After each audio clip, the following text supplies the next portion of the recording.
حضور اکرم صلی اللہ علیہ وآلہ وسلم نے جزیرہ عرب کے باہر اگر کسی ملک کا سفر کیا ہے تو وہ صرف ملک شام ہے۔ اسی سرزمین میں واقع مسجد اقصی کی طرف ایک رات آپ صلی اللہ علیہ وآلہ وسلم کو مکہ مکرمہ سے لے جایا گیا اور وہاں آپ صلی اللہ علیہ وآلہ وسلم نے تمام انبیاء کی امامت فرما کر نماز پڑھائی۔ بعد میں اسی سرزمین سے آپ صلی اللہ علیہ وآلہ وسلم کو آسمانوں کے اوپر لے جایا گیا۔ حضور اکرم صلی اللہ تعالیٰ علیہ وسلم اگر جزیرۃ العرب سے کبھی باہر تشریف لے کر آئے تو وہ یہی خطہ تھا بلاد شام کا۔ اس کے ساتھ ساتھ حضور اکرم صلی اللہ تعالیٰ علیہ وسلم نے جب معراج کا سفر فرمایا تو مکہ المکرمہ سے جامع مسجد اقصی میں آپ تشریف لے کر آئے، یہاں پر انبیاء کی آپ نے امامت فرمائی اور یہیں سے آپ کو آسمانوں کی طرف لے کر گیا۔ یہ بھی بلاد شام کا علاقہ ہی کہلاتا ہے۔ اس کے ساتھ ساتھ مسلمان ہجرت کے بعد تقریباً کوئی 16 سے 18 ماہ آپ لوگ مسلمانوں نے پہلے یعنی کعبہ کی طرف منہ کر کے قبلہ کر کے اس طرف نماز ادا کی، اور یہ بھی بلاد شام سے ہی تعلق رکھتا ہے۔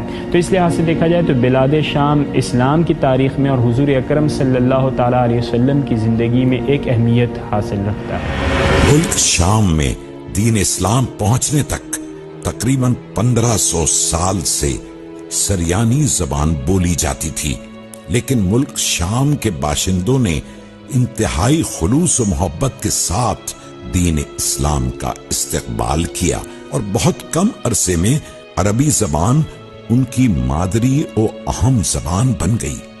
اللہ اکبر، اللہ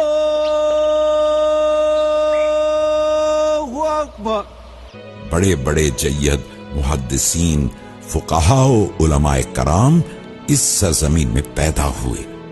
دمشق کے فتح ہونے کے صرف 26 یا 27 سال بعد دمشق اسلامی خلافت کا دارالسلطنت بن گیا۔ نبی کریم صلی اللہ علیہ وسلم نے متعدد احادیث میں قرب قیامت میں ہونے والی جنگوں کا ذکر کیا ہے، اور میں اس بات پر یقین رکھتا ہوں کہ امت مسلمہ میں جب کبھی بھی بین الاقوامی یا قومی سطح پر کوئی دفاعی یا اقدامی اسٹریٹجی بنائی جاتی ہے تو کوشش یہ کی جانی چاہیے کہ اس میں آپ صلی اللہ علیہ وسلم کی احادیث سے بھرپور استفادہ کیا جائے، کیونکہ جب آپ جوئش ایسکٹالوجی یا کرسچن ایسکٹالوجی کا مطالعہ کرتے ہیں تو وہ اپنی پیشن گوئیوں کے مطابق اپنی دفاعی اور اقدامی پالیسیز کو مرتب کر رہے ہیں۔ آپ صلی اللہ علیہ وسلم نے ارشاد فرمایا کہ اذا وقعت الفتن، فرمایا کہ جب فتنوں کا زمانہ ہوگا تو فرمایا کہ ایمان اس دور میں شام میں ہوگا۔ تو بالخصوص آج کے دور میں پوری مڈل ایسٹ کے اندر جس طرح سے ری میپنگ کی جا رہی ہے اور پوری امت مسلمہ میں آپ کو جنگوں کا ایک دورہ نظر آتا ہے، تو میں یہ سمجھتا ہوں کہ بالخصوص اس خطے کے پیش نظر اپنی جنگی اسٹریٹجی کو قرب قیامت کی علامات کی روشنی میں مرتب کرنا ضروری ہے۔ اللہ تعالیٰ نے ملک شام کی سرزمین کو اپنے پیغمبروں کے لیے منتخب کیا، چنانچہ انبیاء و رسول کی اچھی خاصی تعداد اسی سرزمین میں انسانوں کی رہنمائی کے لیے مبعوث فرمائی گئی۔ خلیل اللہ حضرت ابراہیم علیہ السلام جیسے جلیل القدر رسول اپنے بھتیجے حضرت لوط علیہ السلام کے ہمراہ عراق سے ہجرت فرما کر ملک شام ہی میں سکونت پذیر ہوئے۔ اسی مقدس سرزمین سے حضرت ابراہیم علیہ السلام نے مکہ مکرمہ کے متعدد سفر کر کے مکہ مکرمہ کو آباد کیا اور وہاں بیت اللہ کی تعمیر کی۔ حضرت ابراہیم علیہ السلام کی نسل سے بے شمار انبیاء علیہ السلام، مثلاً حضرت اسحاق، حضرت یعقوب، حضرت ایوب، حضرت داؤد، حضرت سلیمان، حضرت الیاس، حضرت المسیح، حضرت زکریا، حضرت یحییٰ اور حضرت عیسیٰ علیہ السلام کی یہ سرزمین مسکن و مدفن بنی، اور انہوں نے اسی سرزمین سے اللہ کے بندوں کو اللہ کی طرف بلایا۔ بلاد شام انبیاء کے حوالے سے خصوصی اہمیت کا حامل ہے۔ سب سے بنیادی بات تو یہ ہے کہ حضرت ابراہیم علیہ السلام نے یہیں سے سفر کیا اور مکہ المکرمہ تشریف لے کر آئے، خانہ کعبہ کو آپ نے آباد کیا، حضرت اسماعیل علیہ السلام، اس کے ساتھ ساتھ حضرت اسحاق اور حضرت یعقوب علیہ السلام بھی اسی زمین سے تعلق رکھتے رہے۔ اس لحاظ سے دیکھا جائے تو بلاد شام مختلف انبیاء کا مسکن اور اس کے ساتھ ساتھ مدفن رہا ہے۔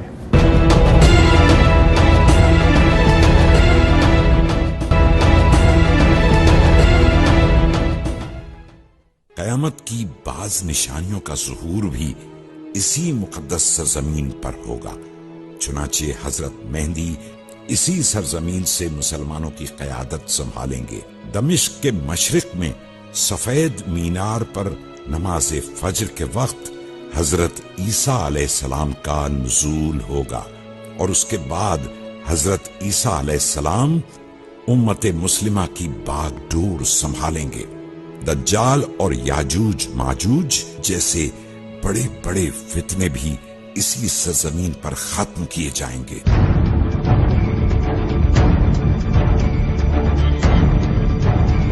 دنیا کے چپے چپے پر اسی علاقے کی سرپرستی میں مسلمانوں کی حکومت قائم ہوگی۔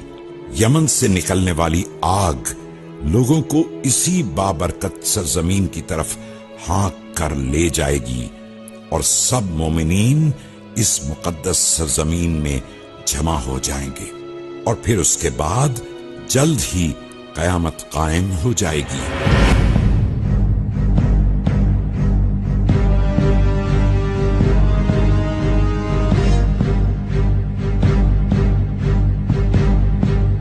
کیا واقعی ایسا ہوگا؟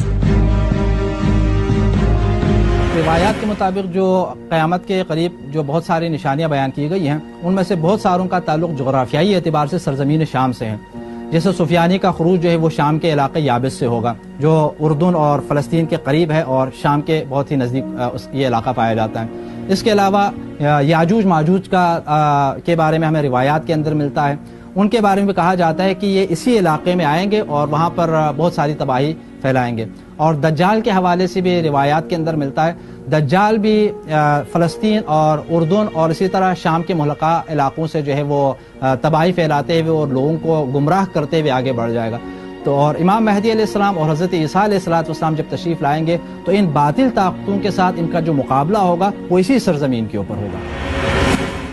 نبی صلی اللہ علیہ وآلہ وسلم نے فرمایا، میں نے دیکھا ہے کہ میرے تکیے کے نیچے سے کتاب کا ایک بنیادی حصہ مجھ سے واپس لیا جا رہا ہے۔ میری نظروں نے تعقب کیا، ادھر سے نور پھوٹ رہا تھا، میں نے دیکھا کہ وہ شام میں رکھ دی گئی ہے۔ پس جب فتنے رونما ہوں تو ایمان شام میں ہوگا۔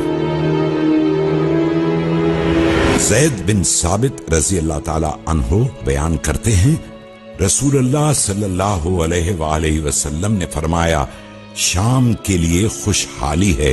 ہم نے عرض کیا، اے اللہ کے رسول، یہ کس وجہ سے ہے؟ تو آپ صلی اللہ علیہ وآلہ وسلم نے فرمایا، رحمان کے فرشتے اس پر اپنے پر پھیلائے ہوئے ہیں۔ سلمہ بن نفیل الکندی رضی اللہ تعالی عنہا سے نساء کی صحیح حدیث میں ہے کہ رسول اللہ صلی اللہ علیہ وآلہ وسلم نے فرمایا، ایمان والوں کا گھر شام ہے۔ شام سے متعلق متعدد احادیث ہیں جنہیں آپ صلی اللہ علیہ وسلم نے بیان فرمایا ہے۔ شام اور اہل شام کے لیے احادیث میں دعائیں ذکر کی گئی ہیں۔ آپ صلی اللہ علیہ وسلم نے ان سے محبت کا اظہار فرمایا ہے، اور خاص طور پر یہ بات ذہن میں رکھیں کہ یہ جو احادیث ہیں یہ قرب قیامت سے متعلق ہیں۔ یہ بات انتہائی پیش نظر رکھنا ضروری ہے کہ جب آپ شام سے متعلق جنگوں کا ذکر پڑھتے ہیں، محدثین نے ان احادیث کو قرب قیامت سے متعلق احادیث کے چیپٹر کے اندر ذکر کیا ہے۔ آپ صلی اللہ علیہ وسلم نے ارشاد فرمایا کہ جب میری امت میں فتنے برپا ہوں گے تو ایمان شام میں ہوگا۔ آپ صلی اللہ علیہ وسلم نے یہ بات بھی ارشاد فرمائی کہ جب میری امت میں اہل الشام کے اندر فساد برپا ہو جائے تو فرمایا میری امت میں خیر باقی نہیں رہے گی۔ اسی طرح سے آپ صلی اللہ علیہ وسلم نے شام، عراق اور یمن کے اندر باقاعدہ لشکر کشی کا ذکر فرمایا ہے، اور اس دور میں اس بات کا ذکر فرمایا کہ لوگوں کے لیے یہی بات بہتر ہے کہ وہ فتنوں میں پڑنے کے بجائے اپنے گھروں کے اندر رہنے کی کوشش کریں۔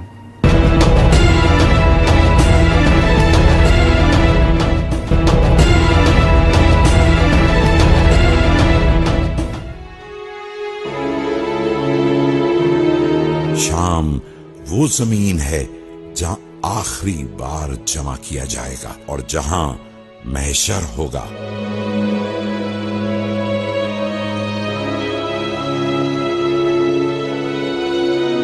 ان فرامین اور دین کی سربلندی کی وجہ سے صحابہ کرام رضی اللہ تعالی عنہم کی ایک بہت بڑی تعداد شام کو مسکن بنا کر رہی۔ شام اور اس کے ارد گرد کے خطوں میں جہاد کرنا صحابہ کو سب سے زیادہ مرغوب تھا۔ مدینہ و مکہ کے بعد اگر کوئی خطہ ہے جسے یہ شرف حاصل ہو کہ وہاں صحابہ کرام کی ایک بڑی تعداد دفن ہے تو وہ بلاد شام ہے۔ یہاں جگہ جگہ انبیاء علیہ السلام مدفون ہیں، یہاں تک کہ تابعین و تبا تابعین اور ان کے بعد کے ادوار کے اولیاء، ائمہ و علماء، شہداء، مجتہدین، قائدین اور سلاطین اور اسلام کے لیے ہر طرح کی عظیم خدمات پیش کرنے والی عظیم شخصیات تو شمار سے باہر ہیں جو بلاد شام میں مدفون ہیں، جنہوں نے شام کو اپنا مسکن بنائے رکھا۔ یوں سمجھیے شام ہمیشہ ہیروں اور موتیوں سے بھرا رہا ہے۔ شام کے حوالے سے جہاد کی اہمیت کا اندازہ آپ تاریخی اعتبار سے بھی لگا سکتے ہیں کہ اسلام کے ابتدائی دور میں مسلمانوں نے اس علاقے کے اندر جو ہے جہاد کے ذریعے پورے علاقے کو فتح کر لیا، لیکن اس کے بعد دشمن کی نگاہیں جو ہیں اس پورے علاقے کے اوپر مرکوز رہیں، چونکہ جو یہودی تھے ان کا ہمیشہ سے یہ خیال رہا ہے کہ وہ بیت المقدس اور سرزمین فلسطین جو ہے وہ ان کے آبائی علاقے ہیں، تو لہٰذا چونکہ ہم قدیم شام کی بات کر رہے ہیں، بلاد شام کی کہ جو اس زمانے میں فلسطین اور لبنان اور ان مختلف علاقوں کو بھی شامل ہوتا تھا، تو اس تناظر میں اگر ہم دیکھ لیں تو یہ وہ علاقہ ہے کہ جہاں پر آپ باطل کے ساتھ ٹکرا سکتے ہیں، باطل کا مقابلہ کر سکتے ہیں، اور حقیقی طور پر اگر آپ جہاد کرنا چاہیں تو اسی علاقے کے اندر جو باطل مسلمانوں کے مقابلے میں اس وقت برسر پیکار ہے، ان کے مقابلے میں جا کر جہاد کر سکتے ہیں۔ بلاد شام کو ارض جہاد بھی کہا جاتا ہے، اور بلا شبہ جہاد کی وجہ سے بھی اس خطے کی عظمت و فضیلت سب سے زیادہ ہے۔ آج بھی یہ خطہ کائنات کے مسائل میں مرکزی حیثیت رکھتا ہے۔ دیکھیے سیریا میں تقریباً 7 لاکھ سے زائد مسلمانوں کا قتل عام ہو چکا ہے، اور 9/11 کے بعد تقریباً 50 لاکھ سے زائد مسلمان لقمہ اجل بن چکے ہیں۔ بالخصوص پاکستان، ایران، سعودی عربیہ، ترکی اور وہ دیگر تمام مسلم ممالک جو ابھی تک جنگ کی آگ سے محفوظ ہیں، انہیں چاہیے کہ وہ اپنا دفاع اور اپنی معیشت کو ایک کرتے ہوئے ایک ایسا متحدہ محاذ اپنے کامن اینیمی کے خلاف بنا سکیں تاکہ مستقبل میں آنے والے مسائل کا وہ ڈٹ کر مقابلہ کر سکیں۔ شام میں جہاں ہر شام عام شہریوں پر حملے کیے جاتے ہیں، عورتوں اور بچوں سمیت ہزاروں لوگ شہید ہو جاتے ہیں اور اتنے ہی زخمی اور معذور بھی۔ اب روزانہ کی بنیاد پر روس کے جنگی جہاز شامی مسلمانوں پر بے دریغ بمباری کر رہے ہیں، حملوں میں پورے خاندان شہید ہو رہے ہیں، بچے یتیم ہو رہے ہیں۔ بمباری کے بعد کے مناظر ہم سوشل میڈیا پر بھی دیکھتے ہیں۔ بمباری کے بعد بچوں کے جسم کے اعضاء بکھرے پڑے ہوئے ہوتے ہیں، کہیں ملبے سے بچوں کو نکالا جا رہا ہوتا ہے، کہیں بچہ اپنے شہید اہل خانہ کے جنازوں کے پاس بے یار و مددگار کھڑا ہوتا ہے، لیکن عالمی امن کے دعوے دار خاموش تماشائی بنے ہوئے ہیں، اور راوی چین ہی چین لکھتا ہے۔